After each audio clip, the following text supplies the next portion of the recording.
Bonjour et bienvenue. Notre leçon aujourd'hui porte sur l'expression de temps. À la fin de cette séance, vous serez capable de reconnaître et employer les subordonnées de temps, d'utiliser correctement les connecteurs de temps. Il existe différents moyens de situer un événement dans le temps, de situer deux événements l'un par rapport à l'autre et d'indiquer la durée, l'habitude, etc. Moyen pour situer un événement. Julie partira demain en vacances. Adverbe. J'aimerais voir Julie avant qu'elle parte en vacances. Proposition subordonnée, qu'on appelle une proposition subordonnée de temps. Julie sera en vacances pendant 3 semaines. Préposition plus nom. En partant, Julie a confié son chat à sa mère, gérondif. Considérons maintenant plus en détail les subordonnées de temps. Les propositions subordonnées de temps permettent de situer deux événements l'un par rapport à l'autre. Le sens de la conjonction, ainsi que le mode et les temps employés, déterminent les rapports temporels. On distingue alors trois rapports de temps. Le premier rapport est celui de la simultanéité. L'action de la principale et celle de la subordonnée ont lieu en même temps. Pour exprimer la simultanéité, on emploie l'indicatif. L'exemple, quand il fait beau, je vais au bureau à pied. Quand il m'a vu, il m'a souri. Comme vous remarquez, nous avons l'emploi dans chaque exemple des mêmes temps verbaux. Le deuxième rapport est celui de l'antériorité. L'action de la subordonnée a lieu avant celle de la principale. Le verbe de la subordonnée est de temps composé de l'indicatif. Voyons l'exemple. Quand l'auteur aura présenté son livre, le public pourra poser des questions. Aura présenté est le futur antérieur du verbe présenter, qui exprime une action qui se passe avant l'action de pourra, qui est le verbe pouvoir au futur simple. Et pour terminer, la postériorité, l'action de la subordonnée a lieu après celle de la principale.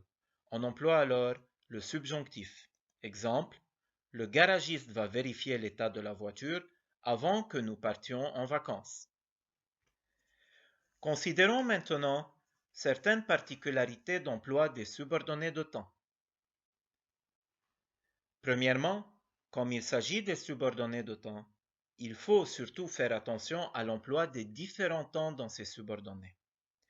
Examinons ensemble les contextes les plus fréquents. La simultanéité dans le présent. Quand Julie prend son bain, elle écoute de la musique. Dans le passé, quand Julie a pris son bain, elle a écouté de la musique. Quand Julie prenait son bain, elle écoutait de la musique. Dans le futur, quand Julie prendra son bain, elle écoutera de la musique. Notez que dans la plupart des cas, pour exprimer la simultanéité de deux actions, nous utilisons les deux temps identiques. Au passé, il peut y avoir deux temps différents. L'un exprimant la durée ou l'état, l'imparfait, et l'autre un fait ponctuel, le passé composé. Exemple, quand je me suis réveillé, il était midi. Pour exprimer l'antériorité, nous allons utiliser les temps suivants. Dans le présent, quand Julie a pris son bain, son père lui donne son biberon. Dans le passé, quand Julie avait pris son bain, son père lui donnait son biberon. Au futur, quand Julie aura pris son bain, son père lui donnera son biberon. En examinant ces exemples de plus près, on peut remarquer que l'antériorité est exprimée par un temps composé. Dans l'auxiliaire a, avait, aura est au même temps que le verbe de la proposition principale. C'est-à-dire quoi? Regardez le premier exemple. Vous avez le verbe a pris au passé composé qui se trouve dans la subordonnée, alors que vous avez dans la principale donne le présent. Dans le deuxième exemple, vous avez dans la subordonnée avait pris, qui est un temps du passé le plus que parfait, alors que dans la principale, nous avons donné, qui est l'imparfait. Dans le troisième exemple, nous avons aura pris, qui est le futur antérieur, dans la subordonnée, alors que nous avons dans la principale donnera, qui est le futur. Et pour terminer, la postériorité, il faudrait utiliser bien sûr le mode subjonctif. Quand, après les conjonctions, avant que, en attendant que, jusqu'à ce que. On emploie le subjonctif parce que le fait exprimé dans la subordonnée n'est pas encore réalisé et donc incertain. L'exemple 1. Dépêchons-nous de rentrer avant qu'il ne pleuve. Une petite remarque, le ne n'est pas un ne négatif, c'est un ne explétif. Il est employé tout simplement pour le sens de la phrase. Jean a loué une voiture en attendant que la sienne soit réparée. Restez ici jusqu'à ce que je revienne vous chercher. Donc, comme vous venez de voir, dans ces trois exemples, nous avons l'emploi de ces trois conjonctions, avant que, en attendant que, jusqu'à ce que, obligatoirement, ils doivent être suivis du mode subjonctif parce que le fait est incertain. Et je reprends de nouveau, le ne que j'utilise après la conjonction avant que n'est pas un ne négatif, c'est un ne explétif. Ce ne, il est utilisé surtout à l'écrit. Comme synthèse, la proposition subordonnée conjonctive de temps, elle peut exprimer trois rapports temporels. Le premier rapport temporel est la simultanéité.